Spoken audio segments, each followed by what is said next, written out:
taken in private and in part 2. We have petitions on the first 4 items tonight. It was 6 before, so we're slightly better than we were, guys. Okay, let me do a quick, the usual starting bits of health and safety. If I could ask, please, that mobile phones are turned off or to silent. We're not expecting fire drills, so if the fire alarm goes, we're taking it as real, and we're going out that door or that door. You're welcome to stay for the whole of our meeting, but I presume most of you have got an interest in a particular item. Given the length of my agenda tonight, I would very much appreciate if you could leave quietly and don't congregate just beyond the door, because I do need to keep the officers moving to get all the items done, and to be fair to those who are sitting waiting to present on later items. All members of committee will have had a copy of the committee papers. There is an officer report which will be presented on each item. On those items with petitions, petitioners have 5 minutes to address us, 4 minutes on the green light, 1 minute amber, and we get to red, I will stop you. When you come to start, if you press the button on the middle of the microphone down there, it will light the microphone up, which makes it live, and then we start the timer. Tonight's meeting is on the Council's YouTube channel, or at least the public part of the meeting is on the Council's YouTube channel. So can I please ask everyone who's presenting to ensure that you speak clearly into your microphones, and if I could ask the same for petitioners. On petition items, we take the petitioner, the applicant or their agent if they wish to speak, and ward councillors if they wish to speak. I am aware that Councillor Seaman Digby is going to address us on item 5, but I'm not yet aware of anybody. But given there are a number of others in Northwood, he may decide to extend that. But well, no, he's telling me not, so that's good. That is that. Voting members of committee tonight, we have, and I'll start on my far right, Councillor Flynn, Councillor Graham, Councillor Yarrow, Councillor Morgan, Councillor Oswald, Councillor Dillon and Councillor Catcher. I only get a vote if between them all they can't make their minds up.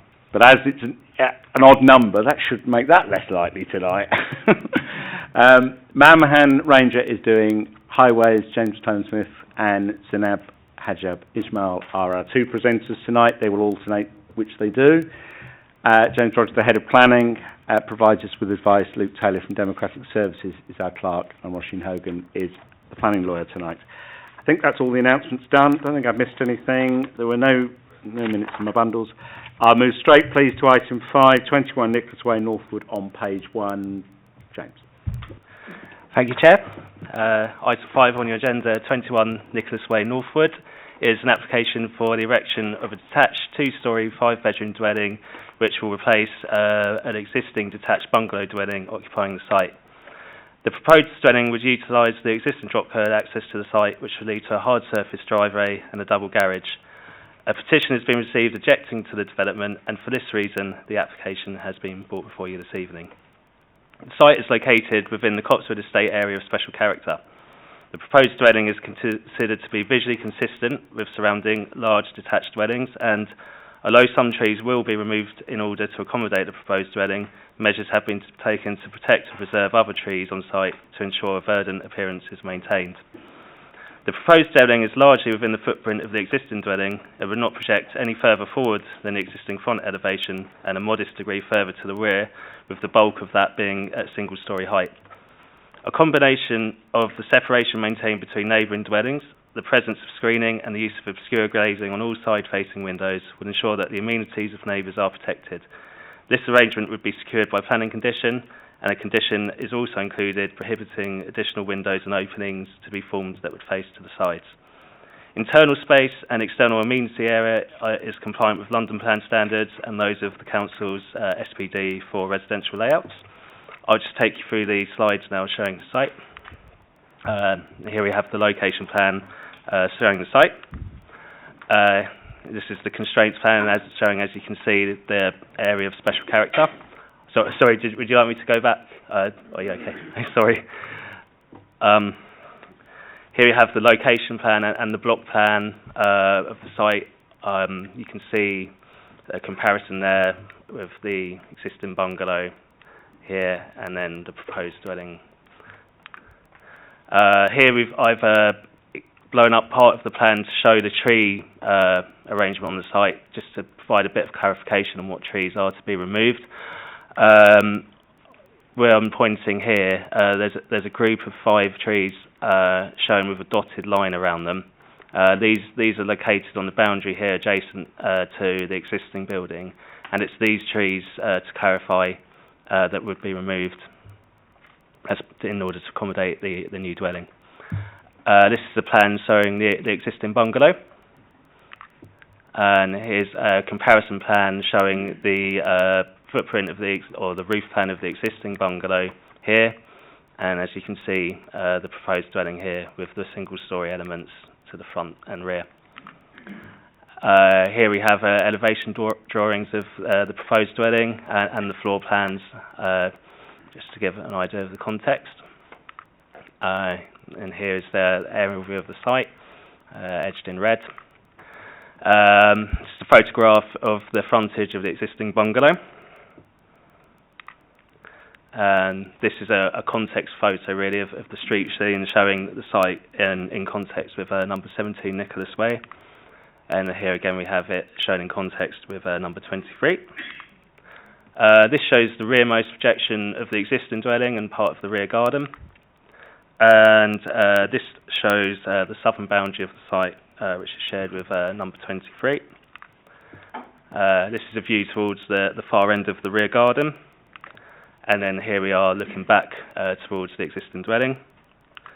And this is an image of the northern site boundary, which is shared with number 17 Nicholas Way. Thank you. Okay. Petition and objection on this one, Mr. Marks?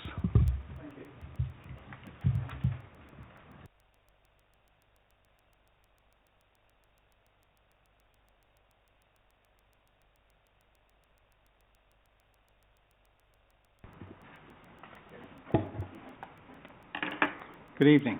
My points concern the projected loss of 3 TPO trees within this planning application.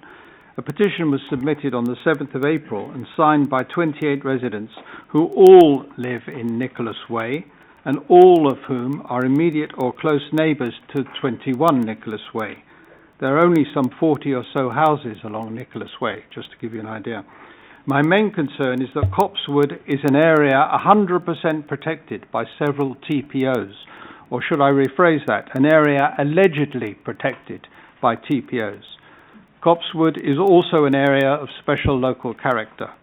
Much contact and some meetings have been made over recent years with Hillingdon tree officers regarding their current approach to the loss of TPO trees, especially in Copsewood, but also in Northwood in general. Broadly put, the issue is one where developers of properties regard the property boundary as the ultimate challenge. What's the maximum number of square feet that I can squeeze inside the boundary? Not the existence of TPO'd trees in that property, which are seen merely to restrict the proposed property size. Developers often claim a diminished status of TPO trees, as these trees inconveniently get in the way of maximizing profit or potential profit. In such circumstances, property developers normally, as you all know, pay for the services of professional arborologists who mysteriously generally rate TPO trees that get in the way of maximizing property sizes as Class C, and therefore not worthy of recovery treatment or preserving in some way. We have seen this many times in Copsewood, and we see it again here in this application 3 times. There's been no suggestion in this planning application that any replacement TPO type trees should be planted, just the bare removal of yet another 3 TPO allegedly protected trees. You guys are the guardians of these TPO trees. Now you guys have a chance to support the local residents of Nicholas Way and Copsewood who wish to see their TPO trees preserved, not sacrificed. You have a chance here and now to draw a line in the sand within the boundary defined by TPO trees not the boundary defined by the boundary fences and the wish to maximise property development. But will you? Regrettably, there is once again no tree officer here this evening to assist you, just the normal planning officers who I suspect are able to give you the normal platitudes, but no real hands-on detail. The residents and council taxpayers of Nicholas Way and Copsewood deserve your support. By way of a partial summary of the TPO slaughter approved by this planning committee within Copsewood in recent years, I've been back over about a quarter of the 302 properties in Copsewood, and I found upward of 57 TPO trees approved for removal across these properties. At this rate, there must be over 200 TPO'd trees, at least, that have been sent to death by this committee over the last 10 years or so, in only 302 properties. There's a queue of other properties with current planning applications pending and probably waiting for the results of this planning application at 21 Nicholas Way. The Hillingdon tree officer who approved this proposed cull of 3 TPO trees at 21 Nicholas Way is, I believe, no longer working for Hillingdon Council, although I don't know why this is. But it should provide enough slack for this planning committee to refuse this planning application, or at least to ask for it to be revisited. Thank you. Do members have any questions? No? Okay. Is there anyone here on behalf of the agent or the applicant for this one? No hands go up, so that's a no then. Councillor Seaman Digby, are you? No.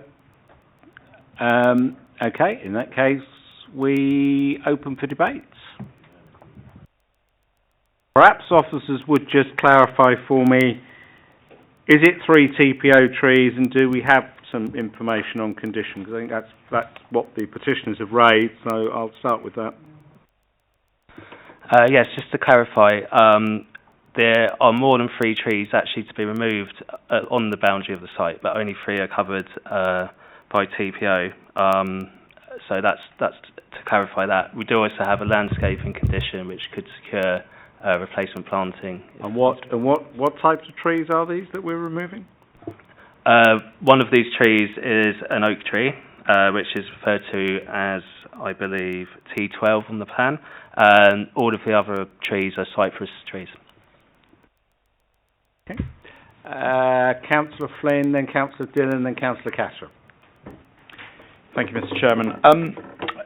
Could I just ask the officer, he may not have this information, but I'd be interested to know if he does.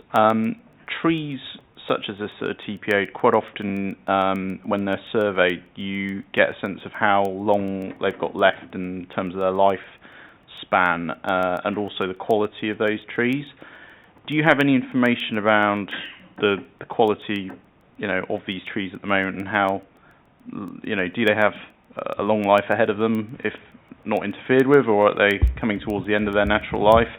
And that condition that you referenced around replacement trees, would that be a condition where the trees that are replacement trees would be of a similar quality to the ones being lost? Yes, I'll answer both of those points.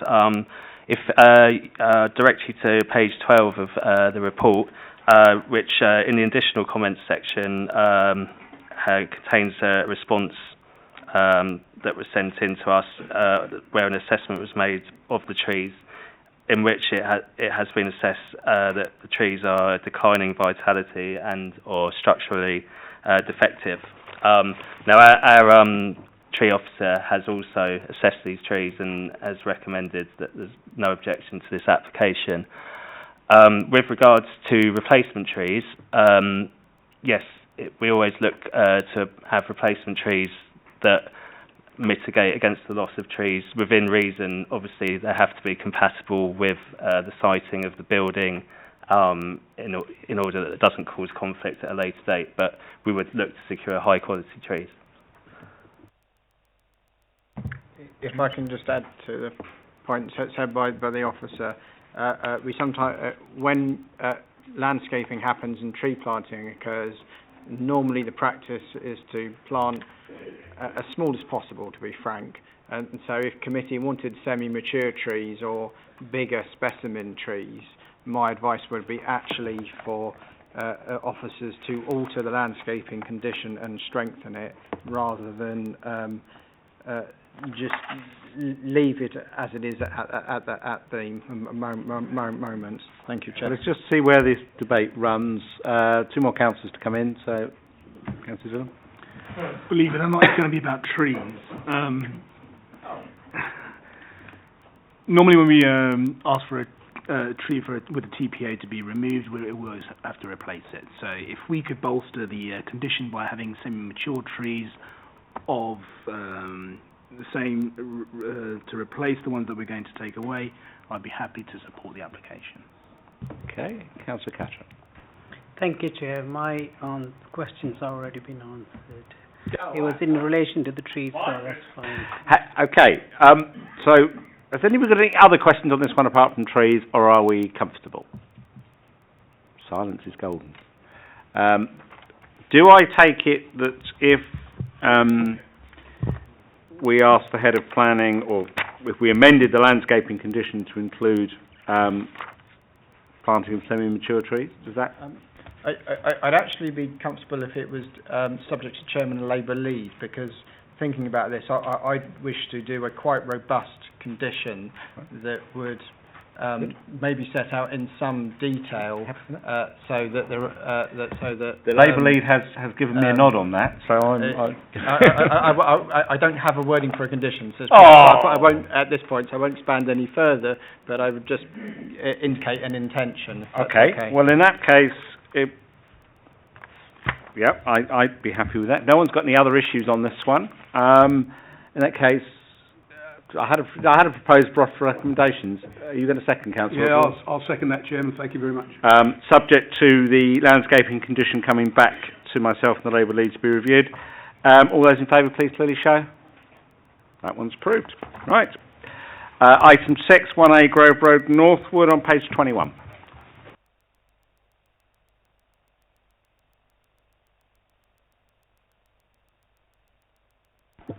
Thank you, Chair. So here we have item 6 on the agenda, an application similar to last for the demolition of an existing detached bungalow dwelling, occupying the site, and replacement with a detached 2-storey dwelling incorporating accommodation within the roof space. The proposed dwelling would utilise a new drop curve access, which would lead to a driveway and integral double garage. The existing drop curve access to the site would be removed. The application follows the refusal of a previous scheme for a new dwelling on the grounds of excessive scale and bulk, and that it represented overdevelopment of the site. The height of the main roof has now been stepped down, as has the height of the 2-storey element to the side of the dwelling. A petition has been received objecting to the development, and a ward councillor has also requested that the application is determined at committee. For these reasons, the application has been brought before you this evening. The site is located within an established residential area, which is not subject to any special designations. It's located on the western side of Grove Road and is the first dwelling encountered on entering the road from Moor Park Road to the south. The southern side boundary of the site is shared with the rear boundary of 24 Moor Park Road. The proposed dwelling is largely within the footprint of the existing dwelling and would respect the current building line maintained on the western side of Grove Road. The design of the dwelling is considered to be consistent with the general pattern of detached dwellings with wide frontages that characterise Grove Road. The integral garage has been stepped further in from the side boundary, the southern side boundary that is, than in the original submission. Rear-facing windows towards the southern end of the building, which may offer, read the western side of the building, which may offer an angled view of the swimming pool and patio at number 26 Moor Park Road, are to be obscure glazed and maintained as such, which will be secured by the use of a planning condition. Separation distances and angles between the proposed dwelling and site boundaries, neighbouring dwellings and habitable room windows are all compliant with the Council's residential layouts SPD in relation to all other aspects of the development, with the rear-facing windows looking towards 26 Moor Park Road. These will mostly be obscure glazed, and I'll expand on this as I show you through the plans. Internal space and external amenity space, again, is compliant with London Plan and Council SPD standards. I'll just take you through the slides now. This is the location plan. Oh, sorry, I keep forgetting that one doesn't work. Okay.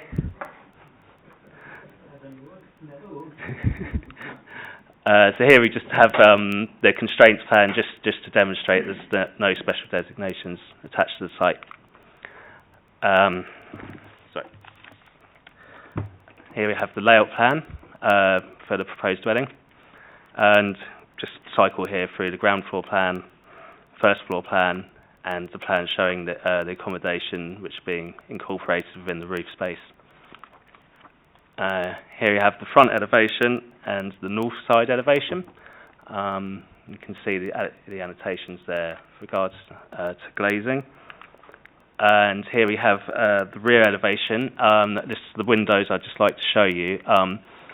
These windows here are to be obscure glazed in order to prevent overlooking of the swimming pool and the patio area at number 26, Moore Park Road. This window here serves a bedroom and would not be obscure glazed, but this window is a sufficient angle and distance from the swimming pool and patio area that it is compliant with SPD, and it's not felt would offer realistic overlooking potential. Here we just have a street scene showing the proposed dwelling in context with the neighbouring property. And this shows the proposed new crossover. This is an aerial view of the site with Moore Park Road to the south here and Grove Road extending round. This shows the frontage of the building, and you can just see 24 Moore Park Road there. And this is again a view towards the junction with Moore Park Road. And here again we see the frontage of the site in context with number 1 Grove Road. This shows the rear elevation of the existing dwelling, and again the rear elevation of 1 Grove Road. And this shows the rear elevation and as well the boundary of 24 Moore Park Road. And this shows the southern boundary of the site, and you can again see behind here this is the roof line of 24 Moore Park Road. This is a view towards the site side boundary, and which is shared with number 26 Moore Park Road.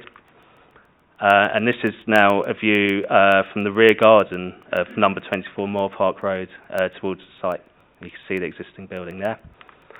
This was an image taken from the ground floor dining room of, again, the neighbouring property, 24 Moore Park Road, the existing dwelling there. And this is taken from a first floor bedroom window at that same property. Thank you.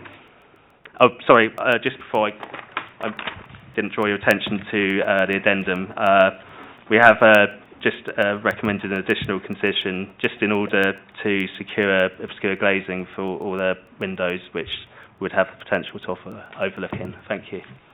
Could we there's a previous refused scheme on this site which was relatively similar to this, I believe. Could you just clarify for committee before we get into the petitions what has changed between what we've got before us tonight and what was refused and I believe supported at appeal? Yeah, thank you, Chairman. So the last application was refused because members had concerns over the overall size, height, bulk siting and the design constituting overdevelopment of the site resulting in a cramped and intrusive form of development. So effectively your concerns were all related to street scene impact rather than neighbour impact. So what's happened since the last application is a number of changes to address those concerns. And when you actually previously debated it, some of the kind of design issues that were causing concern were the ridge height, which was actually sitting proud of some of the neighbouring properties. The building line, there's a front gable feature that was projecting forward of the building line further forward than any of the neighbouring properties on Grove Road, and effectively the dwelling was boundary to boundary with only a very slight offset. So the changes are, members can look at this particular side, you'll see a dashed line above the dwelling, and that was the previous ridge height, which what the applicant sought to do is to pick the highest kind of gable point of the neighbouring property rather than doing a more a fairer comparison of ridge heights. But what's happened now is it's now dropped down, and the small crown roof is much more commensurate in terms of ridge height with other properties on Grove Road. The front gable projection has been set back, so although you can't see it on this slide, there is no longer a protrusion that is out of sync. So there's a dashed line you'll see just in front of the dwelling, which the architect's intentionally shown to illustrate it's not sitting proud of the building line, and the previous scheme it did sit proud of the building line. And then the offset on the boundary with the southern property, so the double garage has become a single garage. So previously there was a single story extension element that projected out to the boundary, and that was only 1.32 metres off the boundary. Now this two-story element is 3.66 metres off the boundary, which is a sort of reasonable gap. So for those particular reasons, officers think the applicant's done enough to overcome the concerns that members had regarding the scale of the dwelling that was proposed. Thank you, Chairman. Thanks, James, for that. That's useful context. We have a petition on this one. Mr. Dix.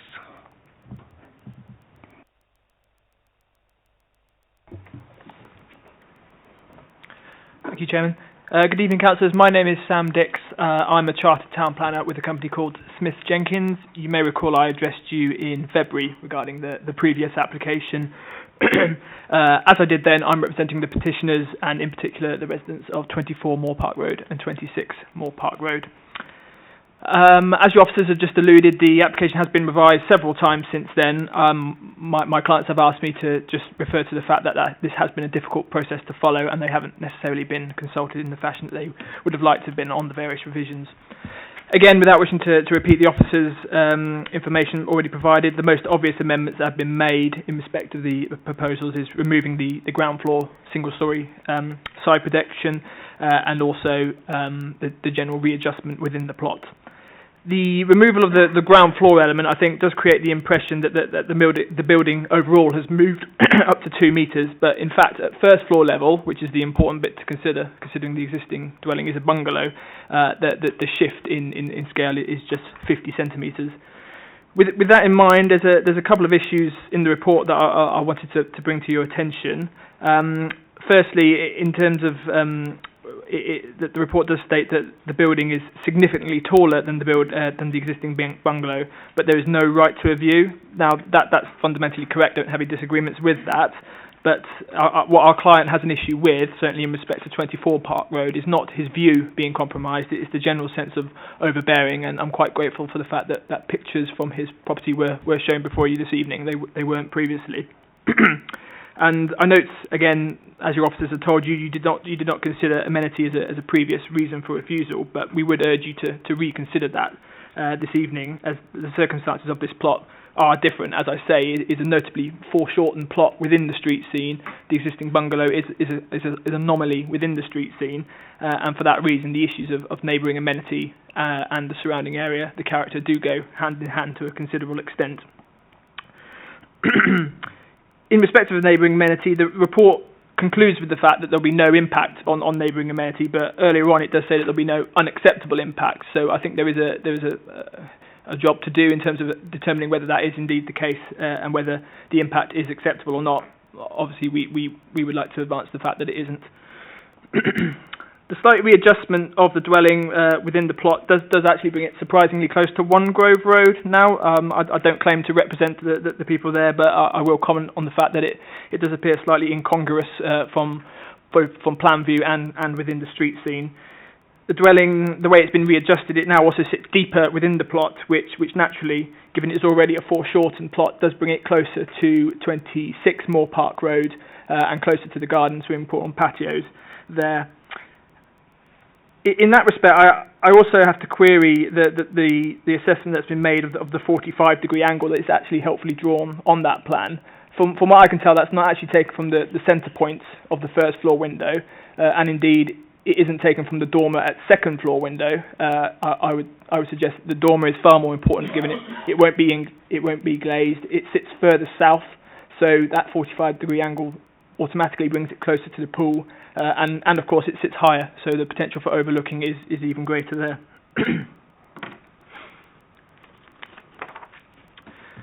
So in summary, the height of the building has been reduced by 45 centimetres and the first floor level has moved by 50 centimetres from Moore Park Road. I'd urge you to consider the fact that that's a negligible concession on a dwelling of this size. I note the officer's report says that it has been assessed on the basis of a 6-bedroom dwelling, despite the description saying a 5-bedroom dwelling.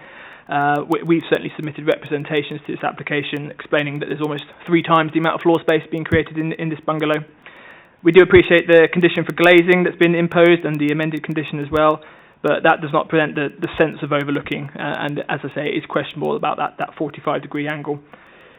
And even if you are content with the amenity issues, again, I ask you to consider whether this is really in keeping with the area as outlined in your policy. That policy can't apply to all plots, and here the plot is simply too small to accommodate such a large dwelling without appearing cramped, again, as per the previous application. The character of the area isn't set by exceptions, is what I'm trying to say. The surrounding area does consist of spacious plots, which simply isn't the case here. So therefore we would urge you to refuse this application in line with your petitioners and also your ward councillor, who I understand is due to speak. Thank you very much. Do members have any questions? No? Thank you very much indeed. Anyone here on behalf of the agent or the applicants?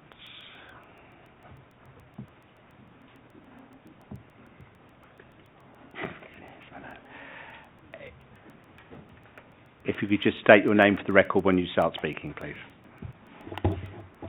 My name is Luke Gavican. I'm a member of the Royal Institute of the Chartered Surveyors, and I'm here this evening on behalf of the applicant.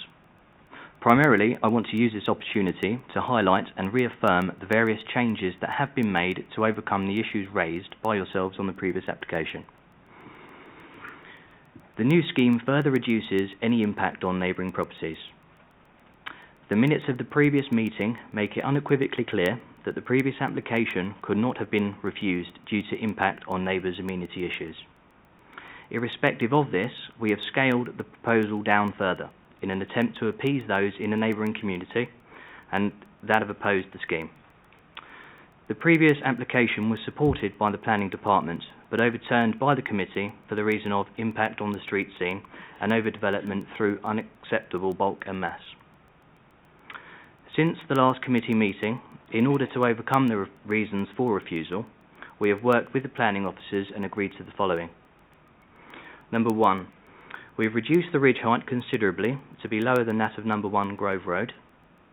This dealt with a specific issue raised by the committee members at the meeting for the previous application, whereby it was highlighted that the ridge height of the proposed property would be higher than the others on the road, which contributed towards a negative impact on the street scene. This has now been resolved with a ridge height lower than number 1 Grove Road. Number 2, we have removed the single-storey side extension to reduce the width of the building, and with the reduction in roof height have reduced the overall size of the building to be a similar size of other properties in Grove Road. And you'll see that on the street scene that's been shown. And number 3, we have also pulled the dwelling back to match the existing build line in other properties on Grove Road. Taking the above into account, we feel we have overcome the reasons for the previous refusal: size, ridge height, bulk and siting, and respectively asked the committee to approve this application. We have taken into consideration those comments made by both yourselves and the neighbouring community and decided against appealing the decision on the previous application. Having now amended the proposal significantly, taking into consideration your previous comments, we believe that this reduced scheme should meet the necessary requirements. Ultimately, we hope the committee will appreciate our efforts in considering the issues raised implementing said changes. Thank you for your time this evening. Do members have any questions? Nope. Thank you very much. Councillor Siemendick?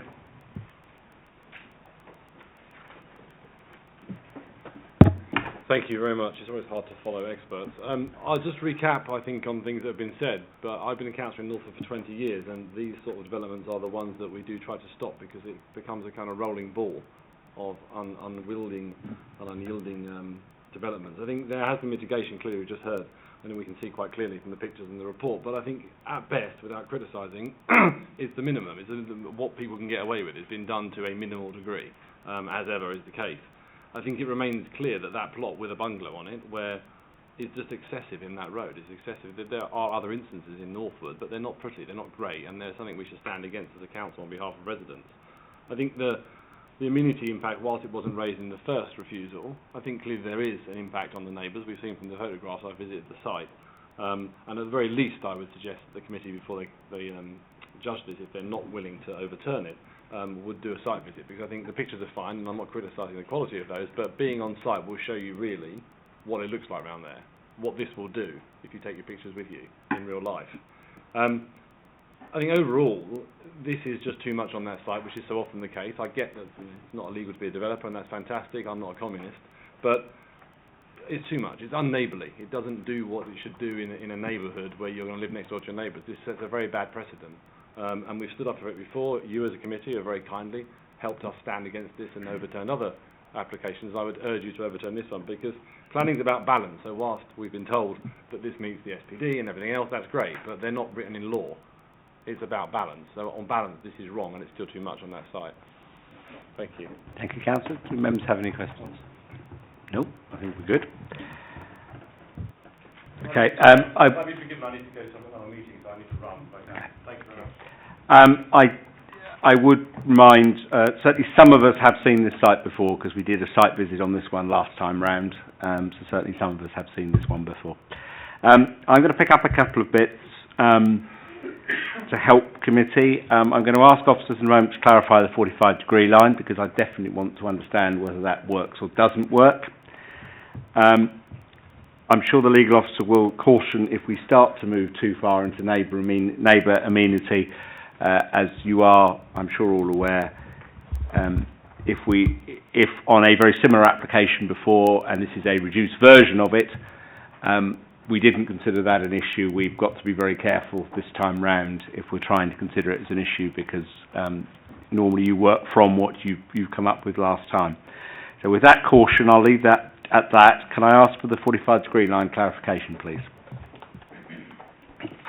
Okay, it is correct to say that with regards to the SPD standards, the 45-degree slay is taken from the centre point of the relevant window. Looking at the plan here with the 45-degree line shown, I have to make the assessment against, if we go now to the rear elevation, looking at the positioning, it would appear that 45-degree line relates to the first floor window. I know the issue of the dormer was raised as well, and I cannot really say that that's shown on that plan, but it's the duty of the officer to check this when preparing their report and independently measure that rather than use lines drawn by the applicant. James, could you help me? I'm I not think sure that gave me what I wanted. I could help members slightly more. So what the drawing here is shown is the 45-degree line at 21 metres, and you'll see it's short of the patio. So and obviously the point to bear in mind is the dormer is set back as well. So I really don't think that slightly altering that to reflect the dormer window is going to suddenly be causing us such a concern that we're remotely in the territory that one could refuse a planning application. The other point to bear in mind is normally when we're doing 21 metres, we're looking at window to window distance, not in terms of a particular point of a rear garden. So in effect, the reason the architect drew this is because it has, throughout the planning process, been raised a concern by a neighbour concerning the impact on that swimming pool and patio, but ultimately there isn't actually something you could refuse a planning application here on. And on top of that, I think the plan is demonstrating that the 21 metres, it might be close to the patio, but it isn't. The windows in question wouldn't be within the patio and swimming pool would not be within 21 metres. Thank you for that. That is the clarification I was seeking. Okay, I'll open it up. Councillor Oswald. Thank you very much, Chairman. I thank the petitioners for the petition. Asking us to refuse this, I think, would be difficult, because if you look at the conclusion on page 36, it says the proposal complies with policies BE 13, 19, 20, 21, 24, Hillingdon Local Plan Part 2, Save UDP's policies. Now, if this was refused tonight, we would have to bear that in mind, because if it was then, if it went to appeal, I think we would have a problem, Chairman, quite frankly. So, with that in mind, I'm going to move the officer's recommendation. I just hold that, see if anybody's got any alternative views. Councillor Morgan. Thank you very much, Mr. Chairman. I remember this when it first came out back in February, and yes, it was huge. It was a big overdevelopment of the site. It's nice to see that the developer has taken our views and taken our comments and has tried to work and get something that is much more acceptable. Thank you. I would actually ask for a condition to be put on here in consideration the TV room that's up in the roof. At the moment, it could actually be converted into a 6th bedroom. Hang on, are you thinking of obscure glazing? Well, not just obscure glazing, but actually a condition that it cannot be converted into a bedroom of any I'm not sure whether we can do that, but I know we can obscure glaze it. The addendum, sorry, we should have mentioned this as officers. So the addendum varies condition 22 to capture that roof light, but we wouldn't be able to control the room because it's not enforceable. But what we can control is that you can't have a view out of it effectively, which is what condition 22 does. Councillor Dillon. Similarly, could we condition the garage remain a garage? Well, have we not? We have on some of these. I just can't remember we've done it on this one. No, you haven't. I don't think you have. I don't think you have missed it. It's a good point, and it would be consistent for us to do so, because I know that condition is on other items on. I was going to say it's on several on this agenda. Well, I think that's actually a good suggestion, because that stops us creating yet more living space in what's already a fairly large house, and also means that there's then at least a chance that the cars go in the garage rather than on the road. A chance, I said, not anything else. I'd be happy to add that if members were consistent. I have a proposal. I'm not sensing anybody else coming in on this, so I have a proposal that we accept the officer recommendation, subject to the additional condition regarding the garage, which actually is on page 110 on another application, is the wording you'll get. I knew it was on at least one tonight, not two. Do I have a seconder, please? Thank you, Councillor Morgan. All those in favour of approval, please clearly show. That's approved. Thank you very much. I now move to Raisins Hill, Eastcote Penner, agenda item 7 on page 39.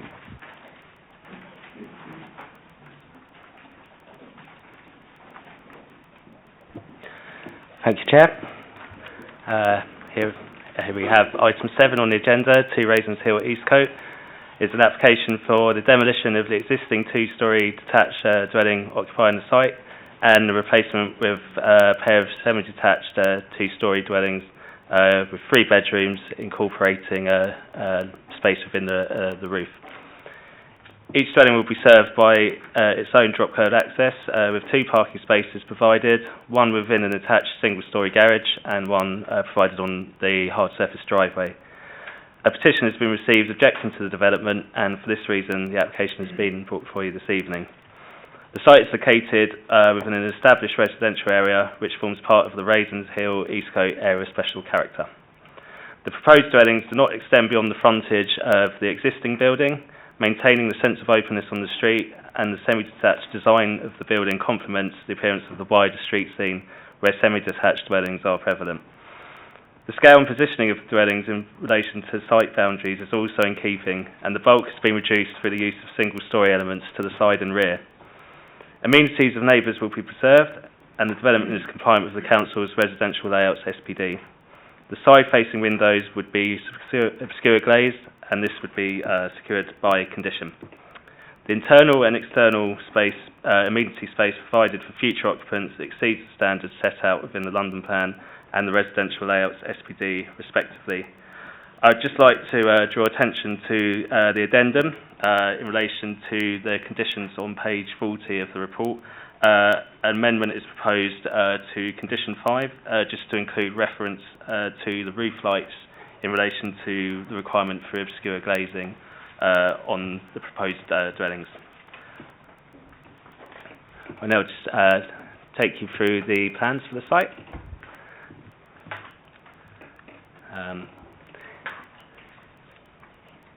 Just give you a chance to see that condition. Okay. So here we have the location plan and the constraints plan here showing the area of special character. This is the elevations of the existing dwelling occupying the site. And here we have both a street scene image showing the proposed semi-detached dwellings, and also we have the site plan showing the dwelling. You can see to the side here in the rear single-storey elements. Here we just have another elevation drawing showing all sides of the development. Again, just to show the single-storey elements to the side and rear. And here we have floor plans and aerial view of the site. Okay, here we have the frontage of the existing dwelling occupying the site. You see the single-storey garage to the side there. And then a view from further down the road of the building. This is the space retained to the side of the existing dwelling over which the proposed new dwellings would be extend onto. Sorry, the light is shining slightly at this one, but I believe this is the view from the rear amenity space, which serves 4142 Chamberlain Way, and you can just see the garage of the existing dwelling there. I will leave you there. Thank you. Thank you. The petition on this one, Mr. Daniwala. Just to say, when you'd like me to change slides, I know you have slides, just let me know and I'll cycle through. Thank you. For information, the petitioner has asked to show a number of slides which are on tonight's PowerPoint. For reasons of that there are confidential items later in our agenda, the officers have to retain control of the PowerPoint.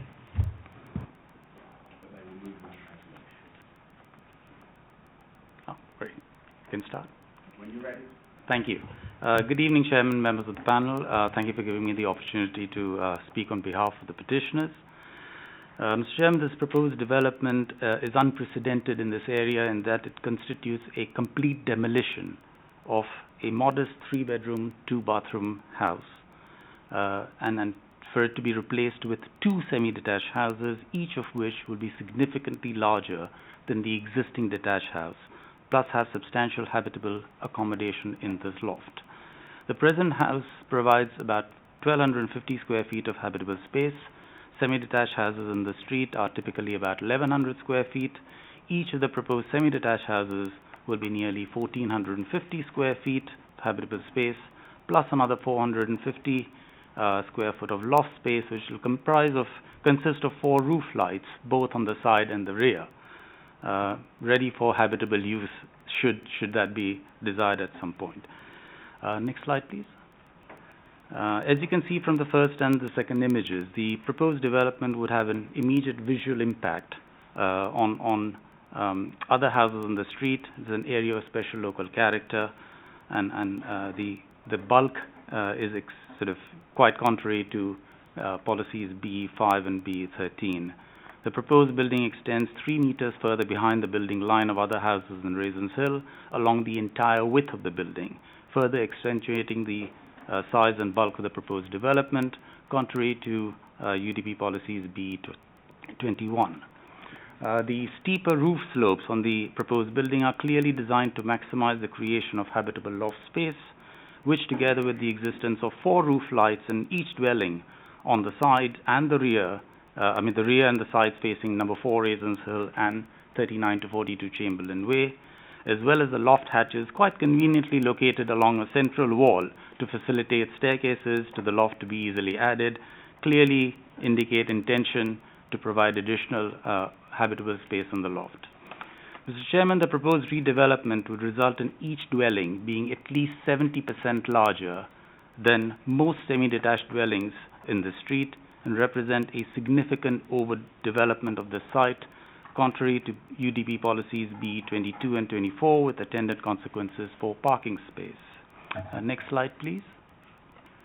A distinctive feature of semi-detached properties in the street is a 1.2 meter gap between each pair of houses, consisting of a walkway from the front to the rear of the property. The proposed development reduces this distinctive gap to just 0.4 of a meter, resulting in a cramped terraced appearance, which is not in keeping with the rest of the street. Mr. Chairman, the side of the proposed building at the rear extends to less than 1.3 meters from the boundary line, which results in reducing the typical gap between houses at the rear from approximately 5 meters to less than 3.5 meters, accentuating this cramped appearance in the front between number 2 and number 4 Raisins Hill, which is again contrary to your policy B13. Could I have the next slide, please? As you will see from this image, in addition to reducing the gap at ground level, the distance between the houses at first floor level will be reduced to about less than 5 meters, as opposed to a gap of about 13 meters between number 1 and number 3 opposite. This gap, that's between number 1 and number 3, extends to houses behind number 1 and number 3 as well, creating a continuous open space along the estate. Significant encroachment into this gap is proposed by this development will result in a material loss of visual amenity, openness and light to numbers 1, 3 and 5 Raisins Hill, contrary to UDP policy B19. Mr. Chairman, this development is unprecedented in that it constitutes a complete demolition, which has never been done in Raisins Hill, apart from when the estate was originally built. Mr. Chairman, the residents are also concerned that the cost and availability of materials that match existing brickwork and roof tiles may encourage the use of materials that differ and create an eyesore akin to another development that has taken place behind Raisins Hill. Additionally, the dwellings in Raisins Hill have a chimney. This development doesn't have one, contrary to B13. To conclude, Mr. Chairman, if notwithstanding the petition expressing opposition to this development by over 30 residents in Raisins Hill, the committee is still minded to grant approval. We would urge you to please require the removal of roof lights on the side elevations of this allegedly non-habitable loft space. Could I ask you to wind up because you are at time? Thank you, Mr. Chairman, members in the panel. Do members have any questions? Yeah, sure, Councillor. Thank you for that petition. This picture here showing number 3 to 5 Raisins Yes. Hill, is that indicative of the whole street scene along the road? It's in the middle of the street scene. So if you go behind number 3 and number 5, you've got the same gap, and that continues across into number 2 and number 4. That does not comprise at every stage in the estate, but that's certainly characteristic of this section of the estate. Okay, thank you. No, thank you very much indeed. Thank you. Applicants or the agent for this one? Anybody here are you wishing to speak? Yep.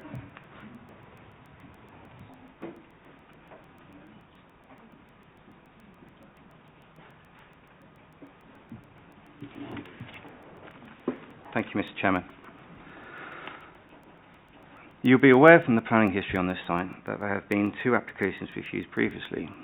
We were appointed to assess the concerns raised in connection with these applications with the aim to provide a modest proposal in line with the Council's requirements. This gave us a clear understanding of what the Planning Department and Conservation Officer would accept, in addition to residents' concerns. Our new proposal for a pair of semi-detached dwellings directly addresses all of the concerns raised by encapsulating the character and appearance of Raisins Hill with a reduced bulk and an improved 2-storey separation distances. In addition to this, we have set the built form back 1.9 metres from the original building position, which brings it in line with the build line and in accordance with the Conservation Officer's comments. architectural details such as central bay windows, traditional soffits, shallow hip roofs, pitches, French casement windows and soldier brick detailing all echo the dominant characteristics of properties within Raisins Hill. The retention of two existing crossovers in conjunction with the new landscaping on the frontage and to the side of both drives further soften the appearance. The parking configuration is also dominant within the road. And to just cover the document I just received a few moments ago, the excessive size and bulk, the image, could I have that on the screen? The illustrations, obviously, of the front elevation, that's a lot further forward than reality. I know it's conceptual, but that gives a false interpretation of what's really happening there. And roof lights on the submitted drawings have been annotated as high level to avoid overlooking. Now, if you would like them obscured, so be it, but this is a common practice, and we do annotate at the top on plan and side elevations that they are obscured. I think you've got an old drawing there as well. The dormer windows are still shown on the rear where the Velux roof lights. Right. Also roof pitches. The roof pitch was reduced from the original submission. It's been reduced down, hence why the dormers were removed. So I think this is actually an old version. And separation distance is highlighted on the second page. That's indicated as 13 metres between 3 and 5 Raisins Hill. Just want to clarify that's unique to that rose at Raisins Hill. It only occurs at the front. The separations that we indicate is dominant through every other property up until the detached houses at the very end of the road. And the 5 metres line indicated on our plan, or on the plan here, that is only between a small section of the flank which is set back substantially on number 4. This is a bit misleading. In conclusion, I hope the committee can see that we have worked with the planning officer to produce an acceptable scheme and that this addresses concerns and issues previously raised. Thank you for your time. I'm going to pick up in terms of your commentary regarding what just was said. I know the head of planning has got some views that he wants to share, please, with you, which you will be broadly supportive of. So he has some views on that. Can I just clarify the point you were making about dormers, though, because that is causing a sort of concern. Are you saying the dormers in that side elevation don't exist anymore? Not side, the rear. The rear. Have we got any dormers on the rear one we're approving? Somebody could help me with that, I'd be very grateful.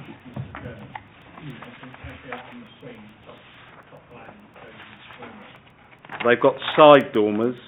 That's the rear dormer. It's actually, this side elevation, it's actually a rear elevation. It's a rear elevation, isn't it? Yeah. The sides haven't got any in. The sides have got high level roof lights. I think that one that's labelled side is probably actually the rear.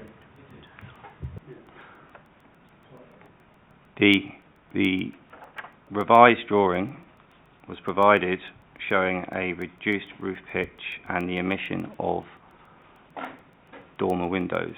So do we think we've got the wrong plan in this plan pack?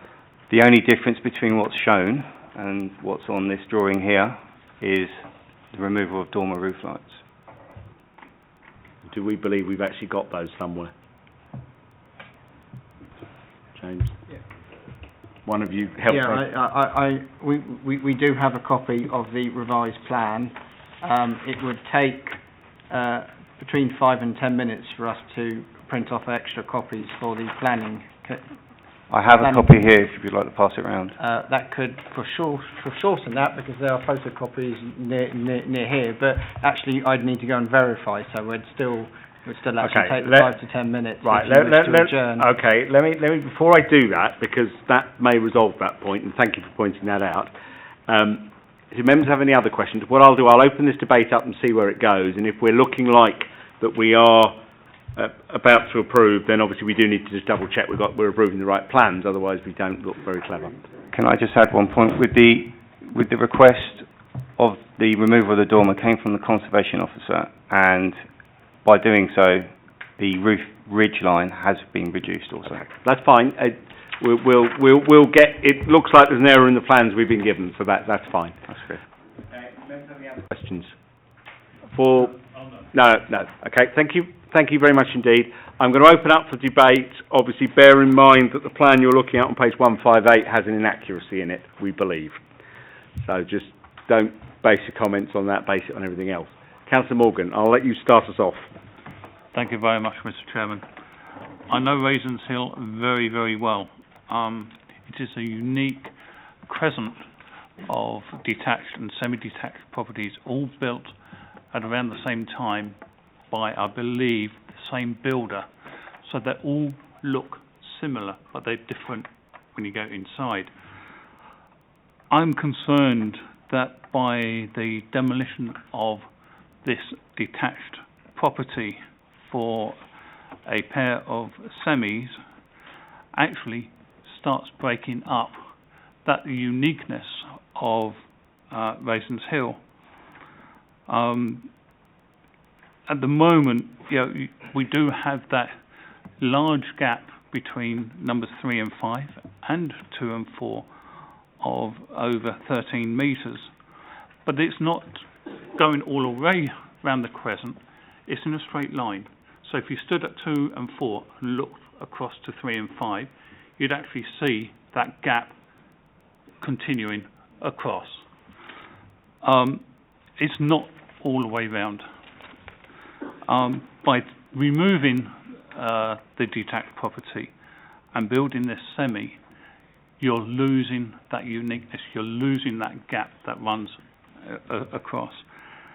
I haven't seen anything within the plans to state that it's got to be built with materials consistent with the crescent. So unfortunately, the way it stands at the moment, I'm finding it very difficult to support this application. We do have a materials condition on, and that could always be tweaked if everything else was good enough. So I'll hold that for the moment, if I may, Councillor. Condition 3 is quite specific, and we could further tweak that if we needed to. Yes, I can actually comment on that. With regard to the first point concerning, in effect, there'd been undesirable precedent created. If members look at page 54 and the location plan, what you'll see is that number 2 is a unique plot. The rest of the street scene is either semi-detached properties or it is properties with much narrower plot widths, such that you would not be able to replicate what's being done here.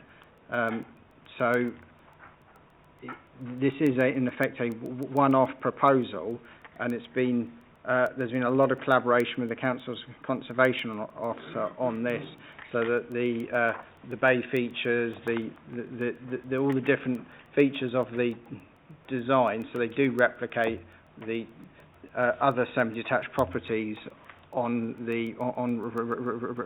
Raisins Hill.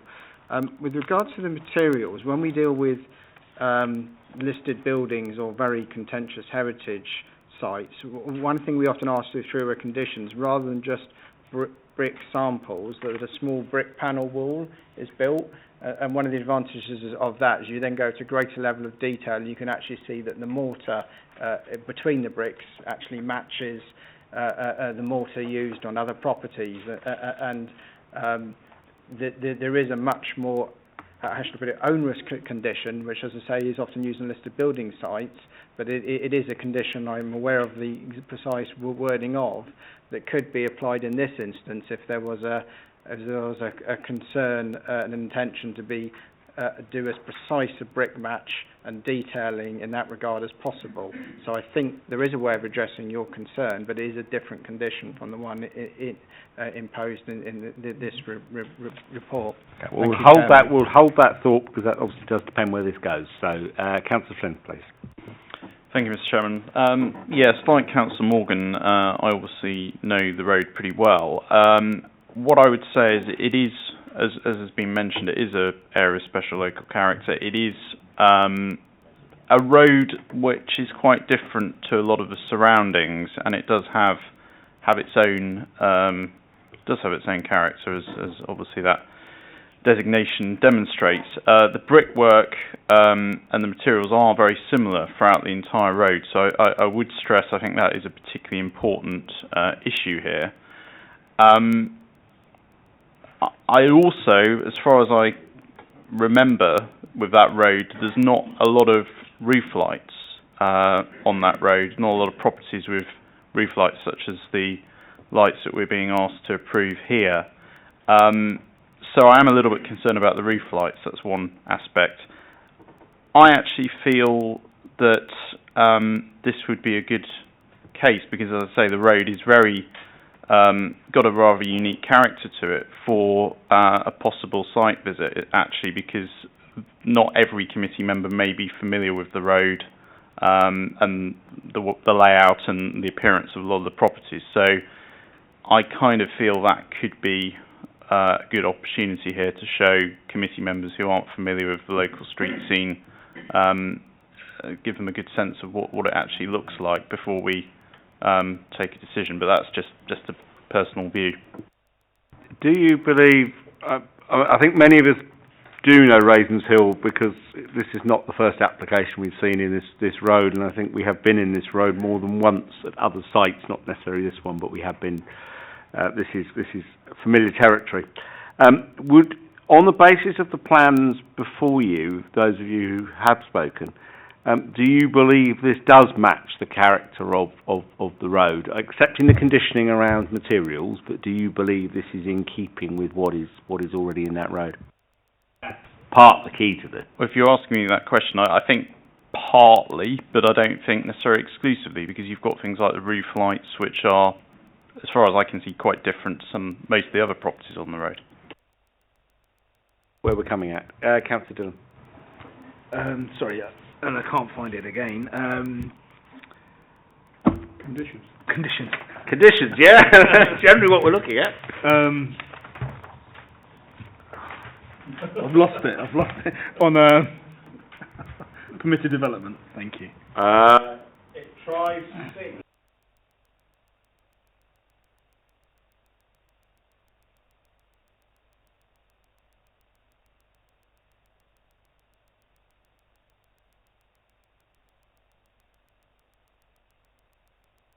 One is also in there. So that element is picked up, definitely. Sorry, Chairman. I was more concerned with the roof. So this stays a non-habitable space, or remains a... The head of planning may be able to help further in a moment, I suspect.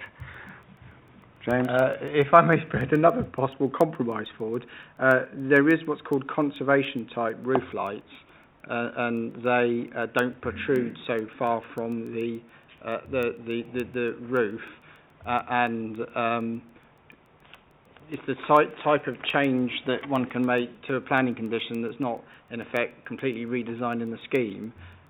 So if members wanted to tighten up the design features of this, then you could specify conservation type roof lights in this instance. And it just means they don't sit proud so much of the tiles, and therefore when you're looking at it in effect from front on or from the street scene, a conservation roof type roof light, as they're called, wouldn't have such an adverse visual impact. And again, that's something that could be conditioned in this case if members felt that was appropriate. Possibly. I think that's... Would number 6 be strong enough to so that they would not be able to create a habitable space within the roof? if they came back? I think, is that?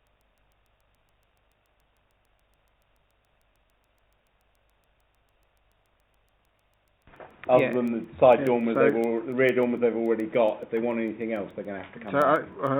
Officers did look at this roof space, whether it would be an extra bedroom.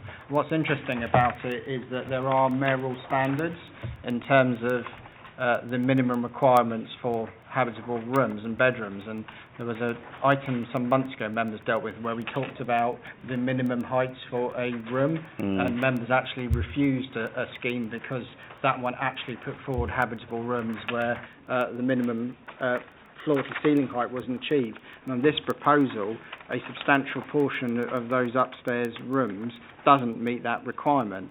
So we haven't considered them as bedrooms in this case because they wouldn't actually comply with the standards that exist for habitable rooms. And on the plans members now have, there are no dormers.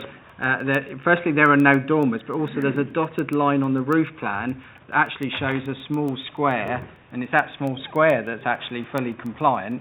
So you'll see that actually a considerable part of the roof doesn't meet the full floor to ceiling heights that the mayoral standards imply. So the key change in the plan now before you is that what was described as the side elevation, which is in fact the rear we have established, now shows as the agent advised us high level roof lights and not dormers.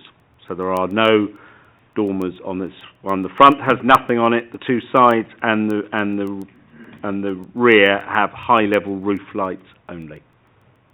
That's to them. Just for clarity, the rear elevation is still labelled side elevation. It is. You can note that. Yeah, we do note that. I think we'd have to accept that, but it is clearly it's got the French doors in it, so I think we'll accept that is a typo for the moment. James, can I just thought, are you aware of any other houses on Raisins Hill with roof lights such as this? What's being proposed here? Question? I don't know Raisins Hill that well, but what I would say is there's nothing stopping any of the residents under permitted development putting in roof lights, and that's the big issue that perhaps I should have said earlier that actually kills dead this particular issue to an extent.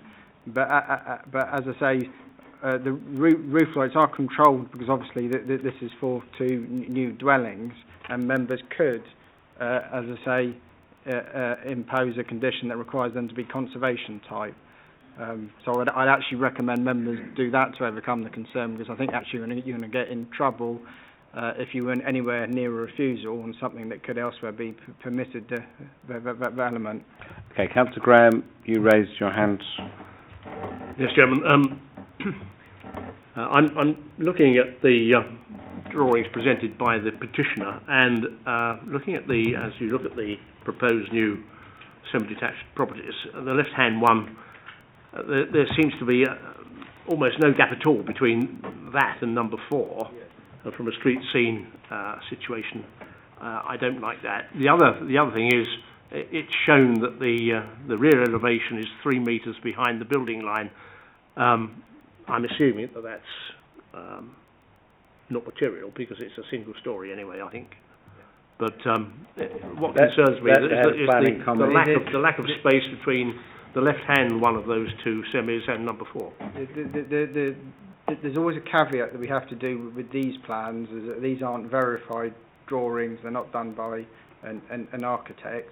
That's not that I'm saying they're necessarily inaccurate, but we have to caveat them and tread cautiously.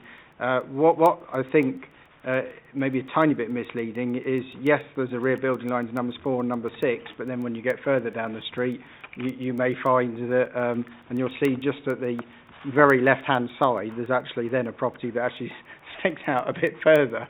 So, and in terms of obviously the 3 metres it is single story, and that's if again someone did permitted development for a rear extension, that will be within the permitted development thresholds.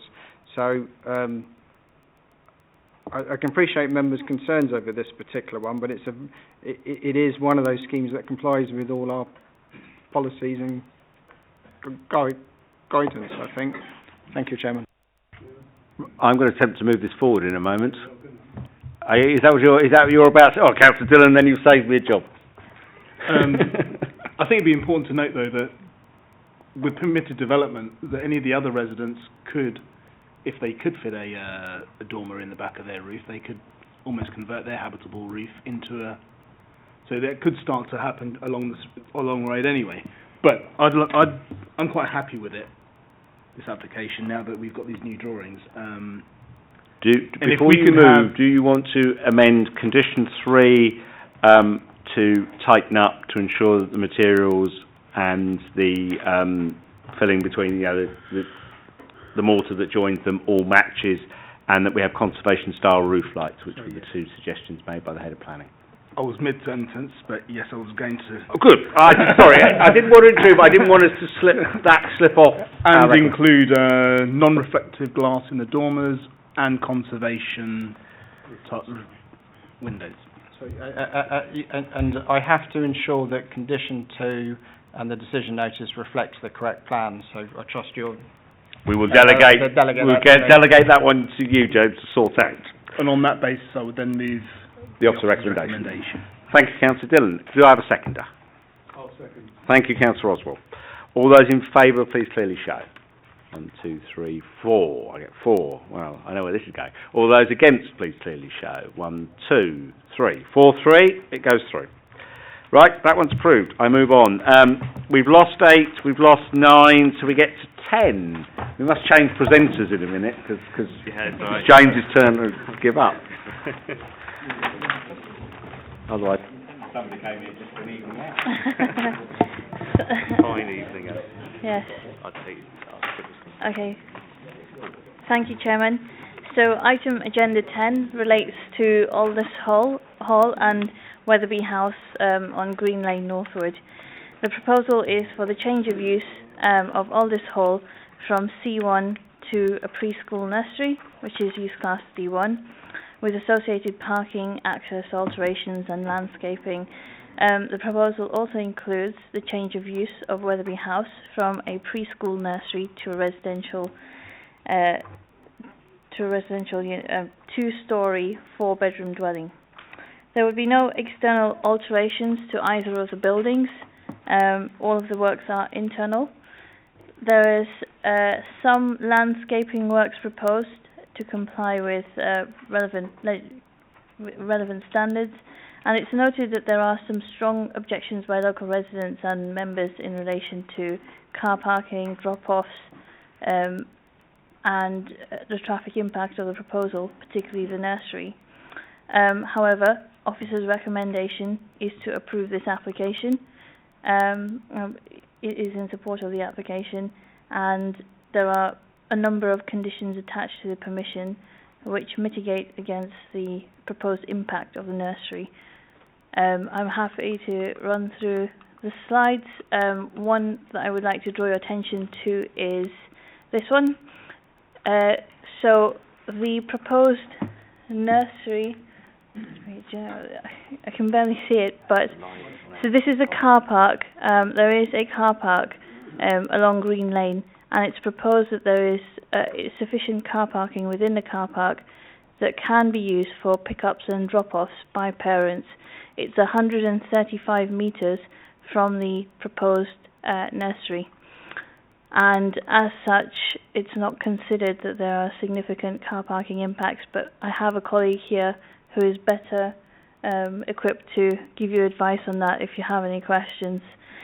So just to go through a few more slides, this is Weatherby House. This is a 2-storey element which is currently a nursery, which will be converted to a dwelling. And this is Aldous Hall, which is proposed, and this is proposed to become the nursery. The proposed nursery will accommodate up to 88 children, and this is staggered. 80 children. No.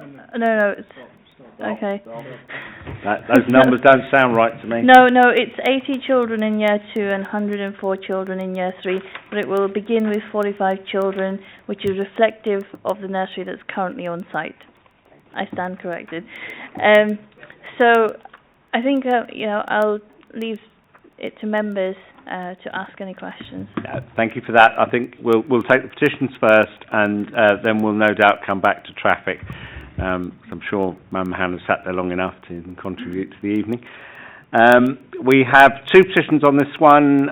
We have petition in support, petition in objection. I'll take petition in objection first, please.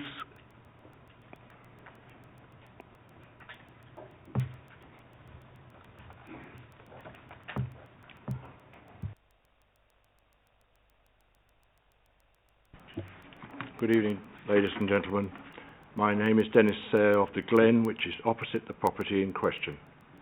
I've been asked to speak on behalf of 20 petitioners who object to the application. With the original application was an overly extensive range of transport documents. Such were the fallacious arguments put forward, it soon became clear that the applicant's so-called experts were grasping at straws, and a relatively simple exposure of this was forwarded to the planning department.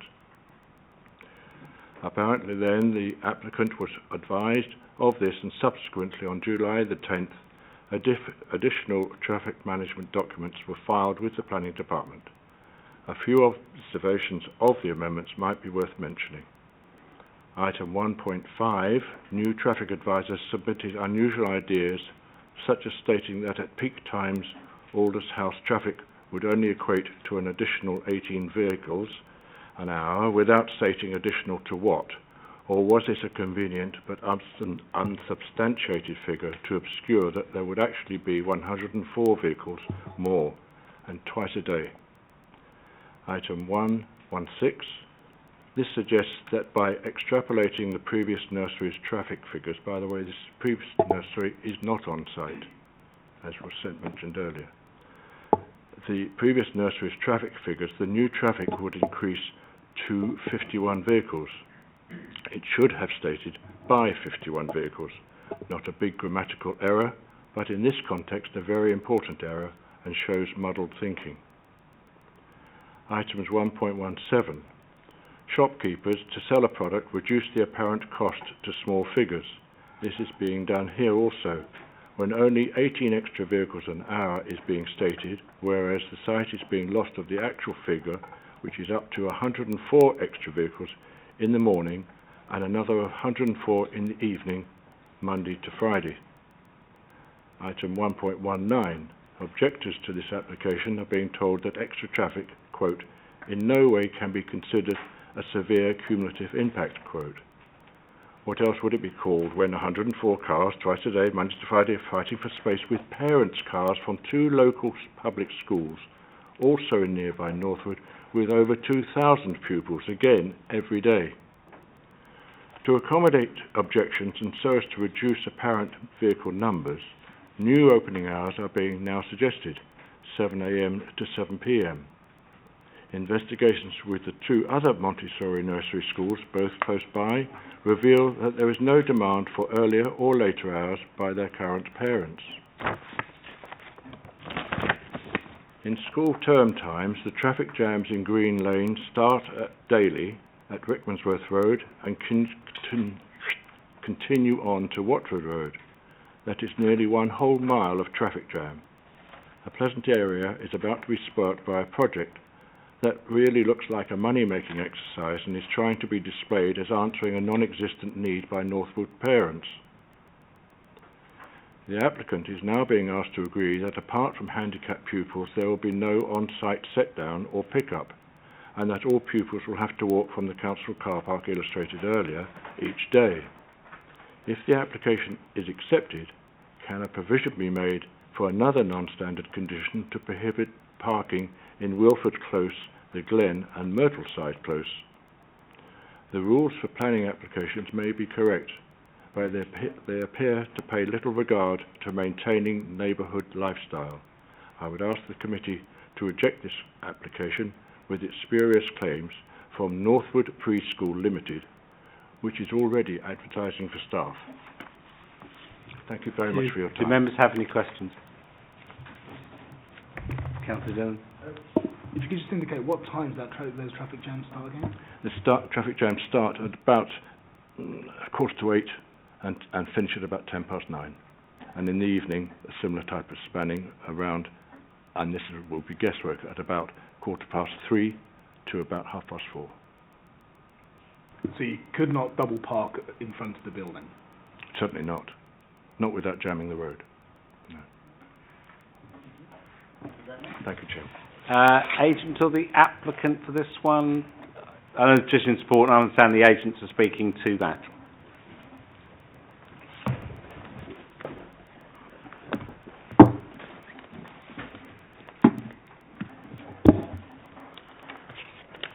Chair, thank you for the opportunity to speak. We endorse the officer's recommendation to approve, and members will note that the recommendation to approve this is subject to targeted and effective conditions, together with a strict and robust monitoring regime secured by legal agreement, capping the total number of pupils and ensuring that any flouting of the pick-up and drop-off arrangements described would be subjected to effective enforcement. The London Preschool is keenly aware of the strength of local objections which have been raised by local residents and members. However, we believe that these concerns have been comprehensively addressed by the suggested mechanisms in the officer's report. The principal concern relates to traffic congestion along Green Lane, especially during drop-off and collection. What makes the London Preschool unique amongst other preschools are the opening hours of 7 a.m. to 7 p.m, not limited to this site. It wasn't a reactive response. That's the London Preschool's policy, to open at 7, close at 7, 51 weeks of the year outside of term. No other nursery provides this. It suits the lifestyles of modern working parents. It means that there's always significant demand for London Preschool nurseries. The opening hours result in a much more even spread of arrival and departure on a daily basis, and of course this has been evidenced and accepted by your Highways Authority. There will be no pick-up or drop-off permitted from the front of the building, apart from under 2s and disabled children. We appreciate that parking provisions for staff and parents is another concern from local residents. The attraction of the building is its proximity to the nearby car park and the pedestrian infrastructure which is already in place to allow easy use of this car park. The London Preschool can penalise parents who flout the pick-up and drop-off plan, because any evidence of breaches will be easy to enforce against. No staff will park on site. Highways Engineer Nathan Hanks, who has been liaising with the Highways Authority, wishes to address the committee. Good evening. Firstly, on the matter of highway safety, which has been raised by objectors, public records illustrate that only 2 accidents have been recorded within 100 metres of the site in the past 10 years. These were both defined as slight in nature and neither involved pedestrians. This shows that even with the previous nursery use in place, Green Lane has been operating in a very safe manner. This is exceptionally low frequency of accidents, especially given how busy objectors tell us the area is. With regard to the previous operation of the site, the only limitation on child numbers is the size of the Weatherby House building. Measurements of the existing building, set against Ofsted standards for the amount of space required per child, can therefore be used to calculate the number of children which the existing site can accommodate. Calculations show that that capacity is 88 children. This should be considered in light of the 104-child proposed nursery, a difference of only 16. With regard to drop-off and pick-up arrangements, it is proposed to make use of on-site parking for parents of children under the age of 2 years, and for the use of the Green Lane car park for all other drop-off and pick-up activity. Surveys of the Green Lane car park illustrate that there is more than enough spare capacity to accommodate this. This would mean fewer vehicle movements into the application site than were associated with the previous nursery use, as around 2/3 of drop-off and pick-up activity will occur from the Green Lane car park. On-site parking is included in a manner which allows for vehicles to turn on-site. In addition to providing for 5 vehicles to park, there is space for 3 vehicles to queue clear of Green Lane. This will both provide additional capacity and assure that there is no requirement for vehicles to reverse off of the site. This provides a significant improvement over the Weatherby House parking arrangement at present. The proposals include planning restrictions in the form of conditions in a Section 106 agreement, which will set in place clear requirements for the management of drop-off and pick-up activities, as well as ongoing reviews with the Council. These restrictions and mechanisms for control by the Council are directly comparable to those approved by this committee last year for the Cornerways Nursery on Rickmansworth Road, a short distance from the application site. As such, I'm confident that these arrangements are also acceptable here. Finally, I can confirm that the parking meter and the Council's website both confirm that parking is free for up to 30 minutes in the Green Lane car park, facilitating drop-off and pick-up. The London Preschool Management Team have over 50 years of collective experience in establishing outstanding graded nurseries by Ofsted. As I say, it's unique. They open from 7 to 7. This means no glut in the mornings or afternoons. We nonetheless look forward to working with the local committee and the local authority to demonstrate how the controls can be effectively implemented, and we're confident that you've reached time. Almost there. I've got two questions. And that's not necessarily good. Sometimes it is, but it's not good. There's a lot of numbers flying around with this, and I want clarity. The previous, as far as I think committee will be concerned, the highways officers will be concerned, one of the measurements we will be looking at in a moment will be the previous use of this site as a nursery and the number of vehicle movements associated with that, and the new one. Now, whilst it theoretically could have taken 88 children, I understand it did take 60, am I right? That's correct. Yes. Right, good. So let's get that number, because that's what we're going to work from. What it might have done, that's never been proven. If I understood your presentation correctly, you said that under twos were going to be picked up from the site. Yes. We've requested that because it's not suggested in the officer's report. Well, it's in fact explicitly not permitted under condition 9 of the report before me.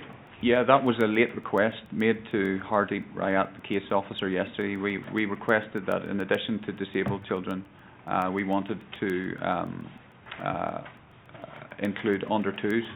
So I sent an email in all fairness to the officers, and Hardy reported that he would tell the presenting officer. All right, I just want to be certain because it appeared to contradict what I understood was the process and what members will have understood when they were reading it. May I clarify that the highways reports discussed with the Highway Authority were based on under twos being dropped off. So this was a bit of a surprise to us when there was a condition suggested that they couldn't be dropped off on site. Well, it appears that the highway officers weren't thinking that when they did it. So, no, all I'm trying to get now, just so members are clear with this, is what we're being asked to consider. So you're effectively asking to consider changing condition 9.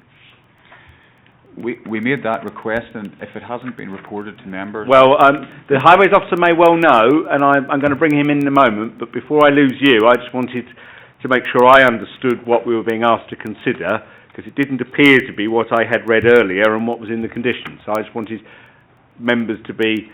This is a controversial application, as you well know, and therefore I wanted members to be absolutely clear in their own minds what they're agreeing to if they agree it, or if they refuse it, why they're refusing it. So that's all.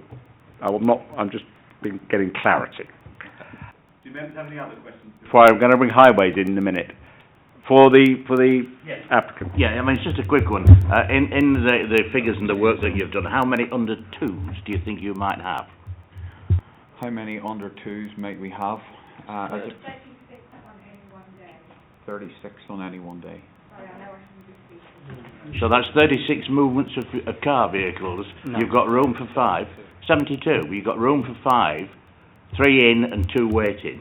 I think that's a bit of a eye-opener. All the calculations. Hold your thought for a second. Because I need to bring the highways officer in. For the applicant? Yeah, go on. Councillor Graham. Yes, can you reiterate and clarify for me, staff parking, you said no staff parking will take place? That's correct. At the premises, yes. So where will they park? So the surveys we had undertaken of the Green Lane car park and submitted to the council show quite considerable spare capacity, plenty to cover all the staff, as well as pick up and drop offs. So they'll be prepared to pay to park there? They won't have a choice.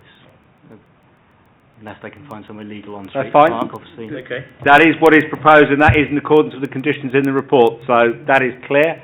Councillor Flynn. Thank you, Mr. Chairman.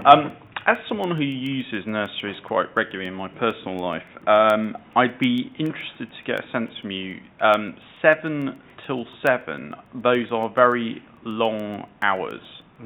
The reason I think this is important is because traffic, as we've heard from the petitioner, is less on Green Lane very early in the morning around 7 o'clock and later around 7 in the evening. But it's very pretty full sort of 8 o'clock, which are more traditional drop-off times. You're talking about very young children here. I would like to get a sense from you, the first kind of half an hour, so from 7 till 7:30 in the morning, and the last half an hour of the day, 6:30 to 7 in the evening. How many of those children are you expecting to still be at the nursery around those times and being picked up and dropped off at those times? Because from my experience of using nurseries, it's quite regular for people to stagger pick up and drop off and for people to come at different hours. So people don't just all drop their children off at 1:07. So do you have any figures on that? So we don't have exact figures for the split of this site because every individual site will be different. I mean, I have a 2-year-old daughter I drop off at nursery fairly regularly, not as much as I should do perhaps, my wife does most of it. But certainly my experience is that our nursery opens at 8 a.m. and there's a queue of people waiting at 8. So opening at 7, it spreads that out, allows some people to come earlier. I couldn't tell you exactly what proportion at this site will arrive between 7 and 8 rather than 8 till 9. But the earlier opening hours spreads that peak, it spreads those drop-offs off. So you don't get a huge peak at one particular time, which with a nursery opening at 8, you tend to get a peak just around 8. So that means that you get less demand of on-site parking at any one time. And they also use a fingerprint recognition system for getting in, so it's very quick to get in and out. Drop-off doesn't take very long. All the calculations on the demand for pick-up and drop-off on site have been passed to the highway officer and in our reports and have been agreed in terms of how long they're likely to be on site, the likely demand in any given peak hour, and that allows us to calculate how many parking spaces would be needed to accommodate the drop-off, and the calculations show that we have enough parking spaces on site, not accounting for any spaces, or the 3 spaces that are available between Green Lane and the car park entrance for queuing if there was a peak within a peak, if you like. So okay, well, I'm not going to get any further with that, but I think the council probably understands or got some sort of answer to your question. Councillor Dillon, do you have one for the applicant? Or I'm glad to know exactly the same. Oh, okay. Oh, I'm glad to know that. That saves me a question. I think we've done with questions. May I clarify one point? In the officer's report, the highway section does refer to under-twos being dropped off on site. That's exactly as we proposed. No, okay, I'll deal with it. There's obviously some inconsistency. The highway officer's about to explain all to me, so that'll help me. Could you just turn that microphone on for me? Thank you. Before I go into debate, I should state that 2 Northwood Ward councillors, Councillor Seaman Digby and Councillor Lewis, have both raised strong objections to this application, just so you are aware for the record. Right, I'm going to ask Mamahan to help us with clarifications on highway matters. In particular, your views on the drop-offs of under-twos, and also the uplift between what was a previous nursery and was that working okay, and what's now being proposed. And then I'll open it to members to take that wherever they do. But I think you may help the debate. Yeah, I think Chairman, the highways officers commented on these pick-up for children under 2. He hasn't actually said whether he's accepting or not. All he has stated is that this is a proposal made by the applicant, which is a late proposal. And I think my view is that considering that in the previous nursery they were using that, the parking, the on-site parking for a drop-off, and the limited numbers that are being proposed for the under-twos, we ought to accept that for the under-twos. Okay. That clarifies that. Right. The first petitioner quoted a figure of 104. I cannot see a 104 figure anywhere in the transport assessment. I was struggling with it, but I think the 104 is the number of pupils. It is. And the figure of 18 in terms of trip generation, the additional trip generation, is an hourly figure. But that hourly figure is for the 8 to 9 o'clock hour. I have, as part of the transport statement, a profile of traffic attraction, which has been based on the TRIX database. And that gives you a profile from 7 o'clock in the morning to 7 o'clock in the evening. And the worst scenario is between 8 and 9, where there's a maximum of 18 vehicles coming in to drop off. The other peaks are 4 to 5 o'clock in the evening, 10 vehicles, 5 to 6 o'clock, 13. The rest are all under 7. So this would be total vehicles generated by this proposal, or additional vehicles generated by this proposal. No, this is the total vehicles generated by the right. Okay. Yeah, and that gives you a total of 77 vehicles, and that is based on the TRIX database. They also quote the surveys that were carried out by the previous nursery, which indicates how many people are coming by car and how many by sustainable means of transport. I think the issue, as far as the additional trip generation is concerned, on the highway network in Green Lane, I have no concerns about that. The issue about the drop-offs, now the proposal is for the bulk of the drop-offs to take place in the council's car park. And I agree there is ample capacity there to do that. What we have to look at is what's all the existing use on that site. A nursery can operate with 60 kids without any planning permission. Now we've got an additional 40 kids. 44. Yep. So what we have to establish is what is the additional harm being caused by those 44. But in addressing that additional harm, they've also addressed the issue of the original 60, not all being dropped off at the site, but being dropped off in the car park. So I think from that point of view, the proposal seems acceptable from a highways point of view. That clarification is helpful and clear. So hopefully that has cleared up some issues. I don't know, they'll find some more, I'm sure, in a moment. But that has, I think, given us some clarity on what was there before, what is being proposed, and the highway impacts of it. So thank you for that. Right, I got a rush of hands. Here we go. Councillor Morgan indicates earlier, then Councillor Graham, then Councillor Flynn, then Councillor Cashel. Right. If I forget, you'll remind me. Councillor Morgan. Thank you very much, Mr. Chairman. I do have a few concerns concerning this. The first one is commenting on Mr. Manmahan's figures. He mentioned there were 77 vehicle movements. That is going onto the site. You've then got 77 vehicles coming off the site. So the actual vehicle movement is 154 vehicles, correct, not 77. So perhaps you can clarify that figure, please. We also mentioned there's 36 under 2s that are or could be going into the school. If you then take it that it takes approximately 10-15 minutes to drop your child off, because you've got to say, talk to the carer, you've got to say goodbye to your little one, hang their coats up and whatever else you do. Yes, I'm speaking from experience. You know, it's going to be a lot of time where that car park is not going to handle 36 children. I'm sorry, you know, five cars at a time. My last point is for the staff. We've been told, oh, well, they can park in the Green Lane car park. It's limited to 2 hours. It's one of our car parks. They are limited to 2 hours parking. Where are they going to go after those 2 hours? They can't park in the same car park. They'll get a ticket. So again, I'm sorry, this idea of parking within the car park is not feasible. Thank you, Mr. Chairman. Could I just check something else that I've been reminded of? I understood, I'll raise it. I thought the car park spaces on site were for disabled use.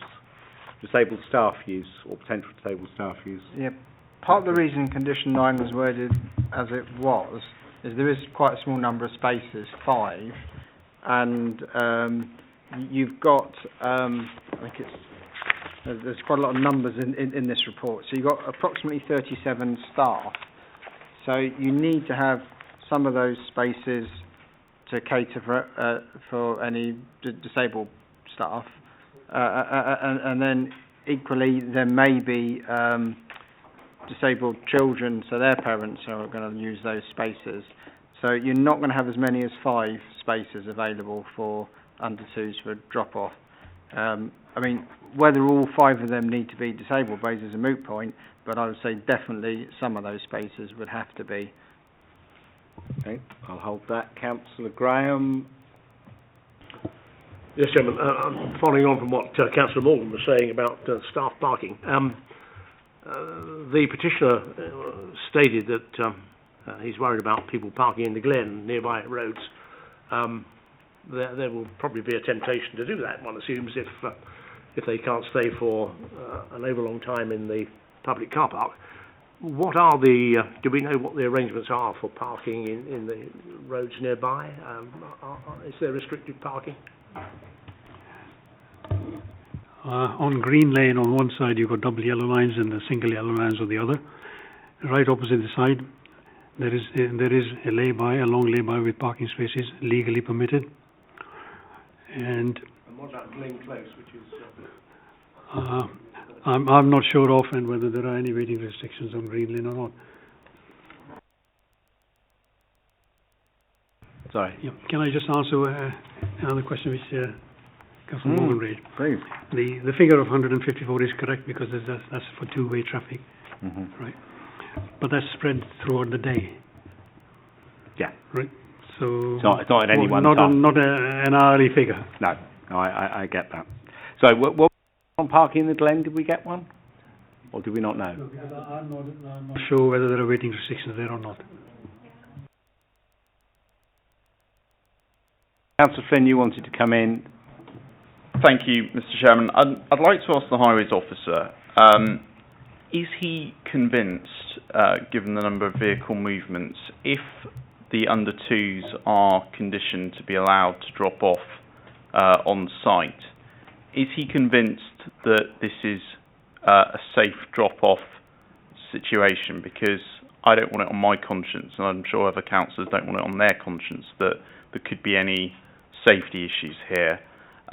If they're not dropping off on site, because there seems to be a bit of ambiguity about this, would it be safe for them to be parking in the car park and escorting them to the site from the car park with their parents? So I want that bottomed out, this issue of safe drop-off. I would have to say my concern would be if they are doing the drop-off on site, just the sheer volume of the number of vehicle movements that we've been hearing about, and the lack of car parking spaces, particularly what the head of planning has said about allocating spaces for disabled drop-off as well. This is a very fine balance here, and my concern would be if we don't condition this pretty carefully in terms of staggering the drop-off, we could end up with mayhem here in terms of the numbers of vehicles coming in at any one time. So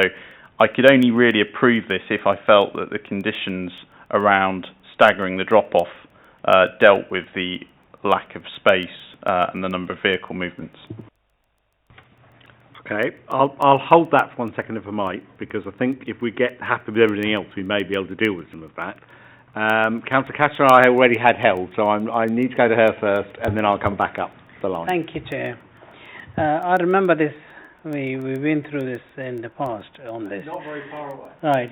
I really, what we heard just from my colleagues there, biggest concern is the drop-off point. The 5 spaces we are talking about, that includes that we need a space for disabled, parking, and it's becoming sort of, to me, it seems that we're waiting for an accident to happen. So I have that really, really serious concern about that. So I think we should really take that in consideration and think very seriously with the conditions and everything before we move any further forward. Thank you. Councillor Dillon. Councillor Flynn actually talked about it briefly. Practical drop-off is what I have it as. And you know, with two young child, and I've had young children who are no longer at university, at nursery. So 7 a.m. drop-off, you park in the car park, it's dark, and you drop them off on a cold winter evening, screaming and kicking 135 metres. You really don't want to do that. What you want to do is you want to drive up to the nursery and drop them off there. And you want to do the same in the evening because it's cold or it's wet and all those reasons. But the car park's full with the 5 spaces. So what do? You queue out of it. And you queue onto the road. And you cause further mayhem. And that's the practical situation that's going to really happen on those peak hours. Because there's nowhere else to go. You're not going to go 135 metres to drop your kids off. It's the worst thing. You have so many, you have bags, you have all that stuff to carry. It's not practical. The ideal drop-off point, and my kids go on Long Lane, and every day everyone drops them off illegally, even though there's a car park just down the road. It's not practical. The temptation is to drop them off there. You want to drop them off there as close as possible to the school. I wouldn't not be able to approve this application. That's good. I'm beginning to get a sense of that one. Councillor Oswald for me. Yeah, thank you very much, Chairman. I haven't got the knowledge of Northwood, like Northwood Hills councillors are, and those that live there, and I know that there are some in this room that live there, but I do know the area, and that quite well. I think this is all guesswork. I think this is a bit of a gamble, and quite frankly, I'm not prepared to support this because of what I've just said. I think it's a bit of a gamble. We don't know how this is going to pan out.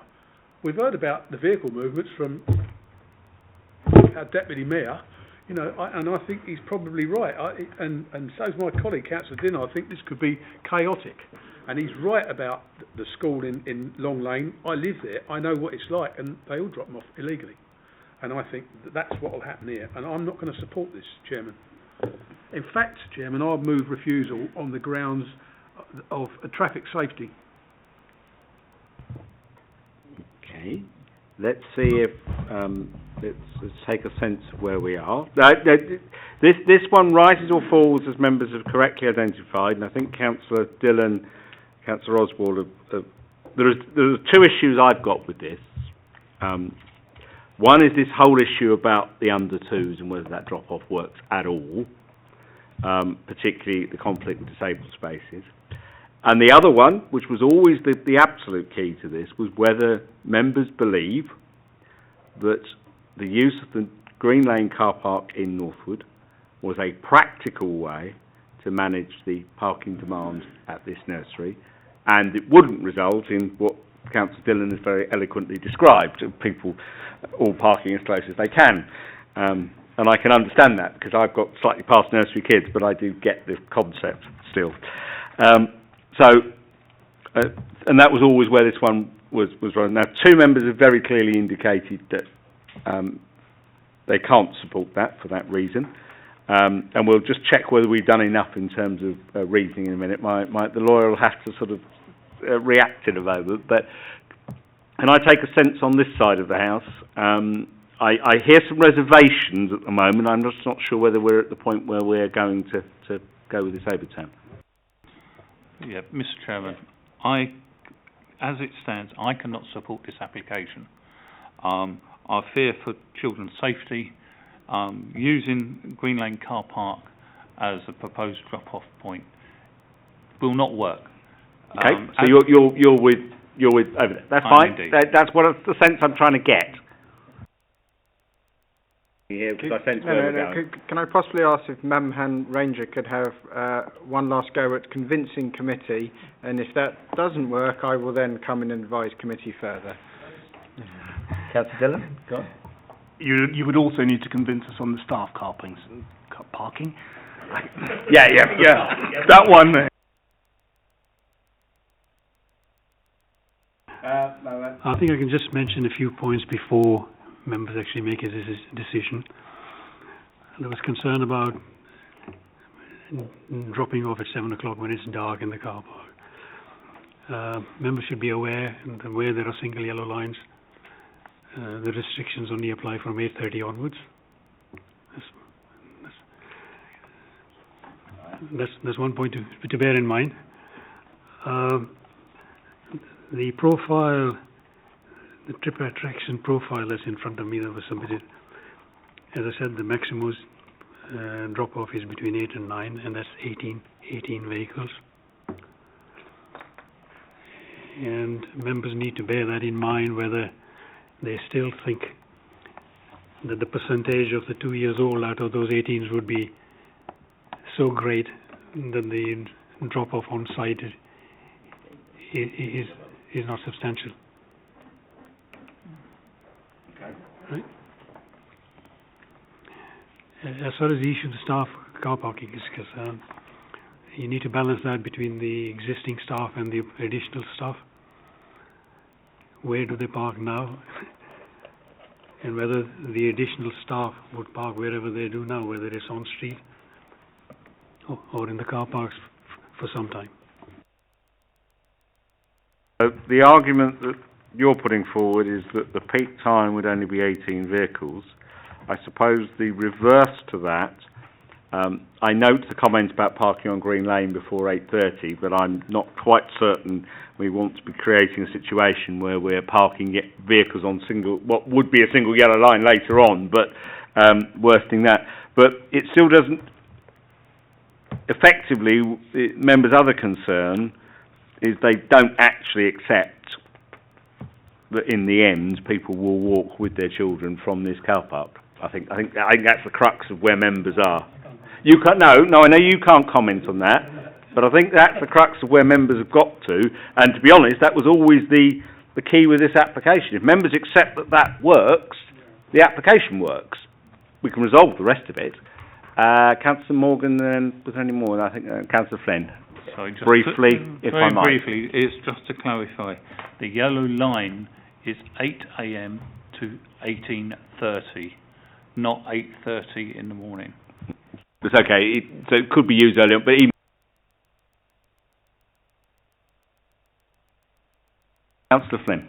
I think the reality of the situation is when parents are dropping children off in the morning, most parents do so before they go to work, and most people go to work roughly about the same time. So my view would be there's just too many 2-year-olds here. 36 equaling 72 vehicle moves with only 5 or less spaces is, in my view, a recipe for mayhem.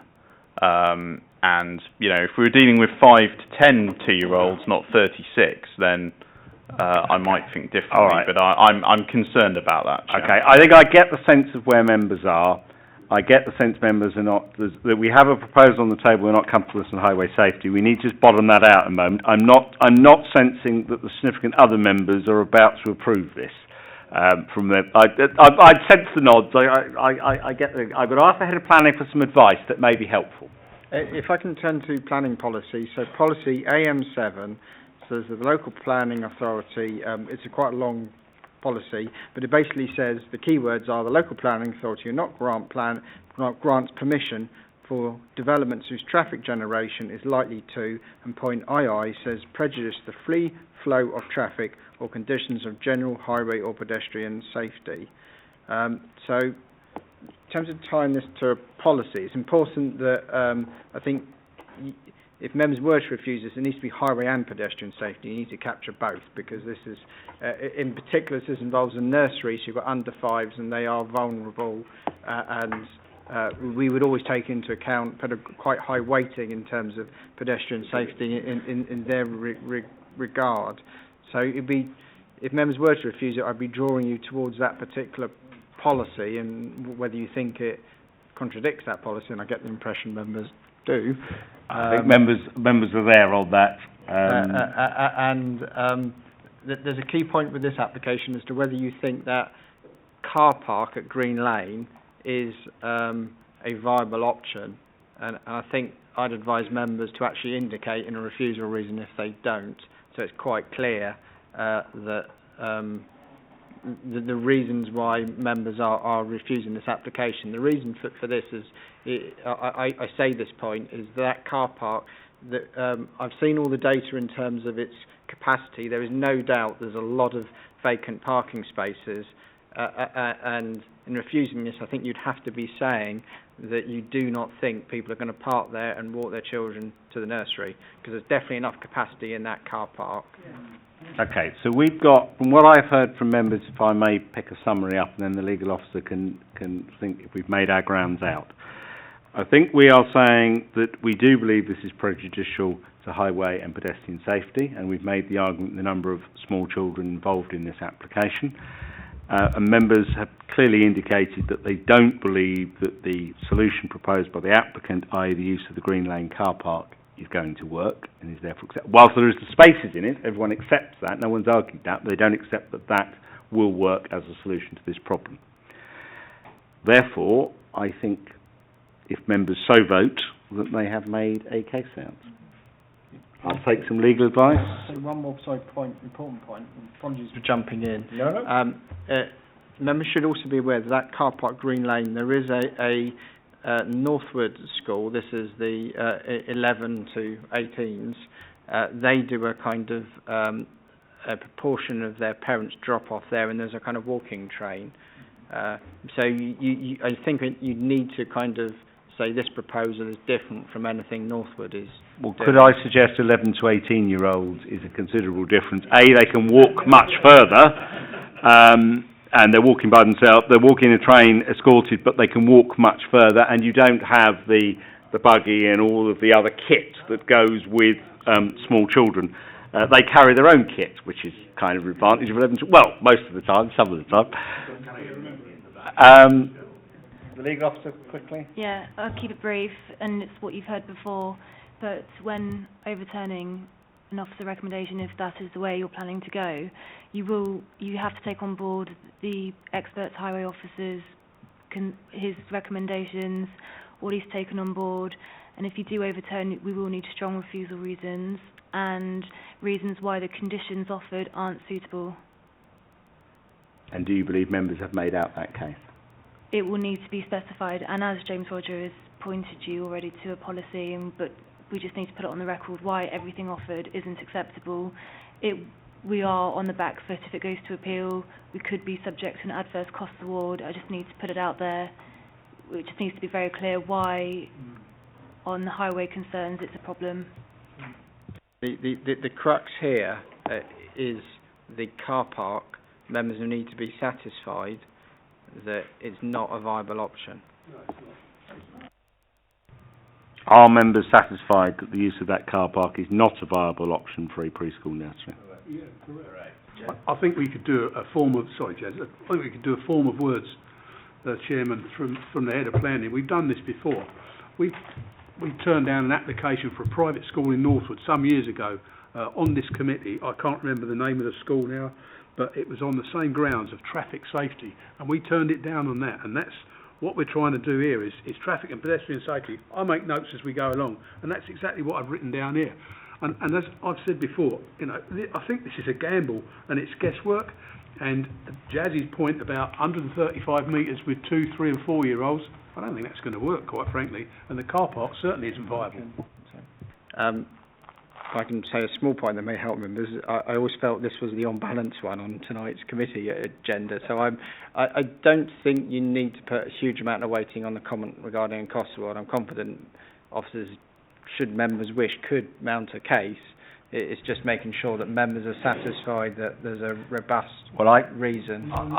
I think members are, from what I'm hearing, are satisfied that they don't believe the car parking arrangements for small children will work. They don't believe the car park offered is an acceptable way forward. Members are not convinced about the under-twos arrangement on site, particularly with the disabled. I think the reason, if I'm honest, is going to need framing. The exact wording is going to need framing outside committee to make sure we get it right. Can I take 2 more comments and then I'm going to move this? Yeah.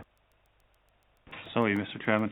I think we should add in the back inadequate parking facilities for staff, because there's nowhere at all for them to park. Can we justify that without weakening what we're doing? And the other thing was, we cannot compare a train facility for under 2s to a train facility that's been used for Northwood School. Northwood School children do not have to cross Green Lane. Yeah, but also they are 11 to 18. The under 2s would have to. Yeah, they're 11 to 18-year-olds, which I think is the better argument of the two. We aren't, in my opinion, on a strong ground with the staff parking, because we have allowed nursery proposals that have that don't, to be frank, have extensive staff parking. The other thing is that we have a policy M14 that requires developments to be in accordance with our adopted parking standards, but for nurseries it's dealt with through travel plans and transport statements. It's not as prescriptive as, say, your 1.5 spaces per dwelling, that kind of thing. So that would be a much more difficult one. If you're hinging something on highway and pedestrian safety involving small children, that's probably a much stronger ground than trying to say I would try and stick with that bit. There's a highway and pedestrian safety issue regarding to adults using the car park. Because ultimately where you're going with parking is parking stress and highway and pedestrian safety issues. And so I would endorse that. One of the difficulties with this is if we refuse and we go to appeal, we need to have officers presenting a robust argument to support what we've done. And if we muddy it up with weaker stuff, it tends to weaken our overall case, because bits of it start to fall apart quite quickly, and that sets a trend. So I'll be guided, but that would be my push back. I think we should move on, Chairman. Yeah, I'm about to move it, unless Councillor Dillon want to add anything else. The same question. Right. Councillor Oswald moved that the officer recommendation is overturned on the grounds of highway and pedestrian safety. Exact wording to be agreed afterwards to make sure we get it right. We have, I think, documented reasons why that can be the case, and the head of planning has given us some AM6 and AM7. AM7 being the key planning consideration. Do I have a seconder for that? Thank you. All those in favour of refusal, please clearly show. Unanimously refused. Thank you. Right, I move to another site that may be familiar to some people. 10 Jackets Lane, Northwood. We had a site visit. Yeah, we've been here before. Okay, so agenda item 11 is 10 Jackets Lane, Northwood. The proposal is for the redevelopment of the site to provide 4 detached single-family dwellings with associated car parking, access and landscaping. So this plan here indicates the green belt surrounding the site. This is the existing dwelling, and the proposal would demolish this existing dwelling and provide 4 dwellings, and I'm about to come on to that.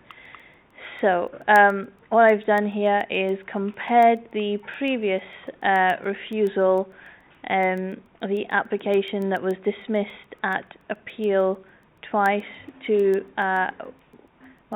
and the proposal. So at the top here we have the previous proposal. This is number 4 Grimswood Place, and this was particularly an issue previously. There's about 18-metre gap between the rear of Glenwood Place and plot, I think it's plot 4 on that plan. And the inspector agreed with committee back then. The application has been significantly revised, just behind Councillor Dillon's. Sorry.